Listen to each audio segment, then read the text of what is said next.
Good afternoon बच्चों, कैसे हो आप सब। मैं ज्योति दुबे और मैं आज आपको पढ़ाऊंगी हिंदी व्याकरण, जो कि आज हम एक टॉपिक डिस्कस करेंगे।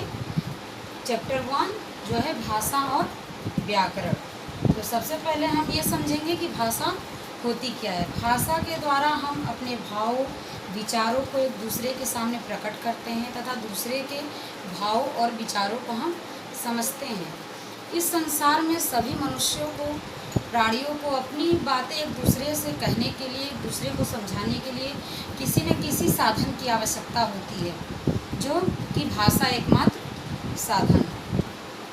आइए हम जानते हैं भाषा के द्वारा हम अपनी बातों को और विचारों को कैसे एक दूसरे के सामने प्रकट करते हैं। परिभाषा। भाषा वह साधन है जिसके द्वारा अपने भाव विचारों को प्रकट किया जाता है तथा दूसरों के भाव विचारों को समझा जाता है।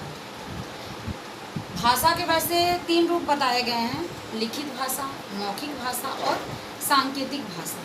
लेकिन लिखित भाषा और मौखिक भाषा जो है ज़्यादा प्रचलन में है। सांकेतिक भाषा नहीं है। क्योंकि जो लोग सुन नहीं सकते, बोल नहीं सकते, वो अपनी बातों को संकेत के द्वारा एक दूसरे को समझाते हैं। लेकिन सांकेतिक भाषा का प्रयोग करके हर चीज़ को नहीं समझाया जा सकता है। इसीलिए भाषा के 2 प्रचलित रूप हैं: मौखिक भाषा और लिखित भाषा। मौखिक भाषा जब कोई बात बोलकर बताई जाती है और सुनकर समझी जाती है तो वो लिखित मौखिक भाषा होती है। जैसे टीवी पर समाचार देखना, टीवी पर आप समाचार देख रहे हैं, वो भी मौखिक भाषा का ही एक रूप है। रेडियो सुनना, रेडियो पे आप सुन रहे हैं तो आप देख नहीं पा रहे हैं, ओनली सुन रहे हैं, ये भी मौखिक भाषा का ही एक रूप है। इस तरीके से जब कोई हमसे बात करता है या फिर हम अपनी बातें उसके सामने कहते हैं तो ये मौखिक भाषा के द्वारा हम अपने विचारों को अभिव्यक्त करते हैं दूसरों के सामने। दूसरा है लिखित भाषा। जब कोई बात लिख कर कही जाए, लिखी हुई बात को पढ़कर समझी जाए तो वह लिखित भाषा कहलाती है।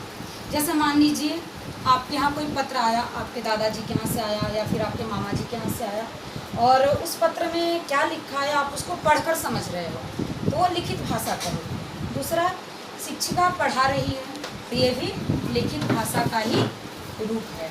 लिख कर पढ़ा रही हूँ, लिखी हुई चीज़ों को मैं पढ़कर पढ़ा रही हूँ, तो ये भी लिखित भाषा का ही एक रूप है। तो बच्चों, आज हमने भाषा के बारे में पढ़ा, भाषा किसे कहते हैं और भाषा के कितने रूप होते हैं।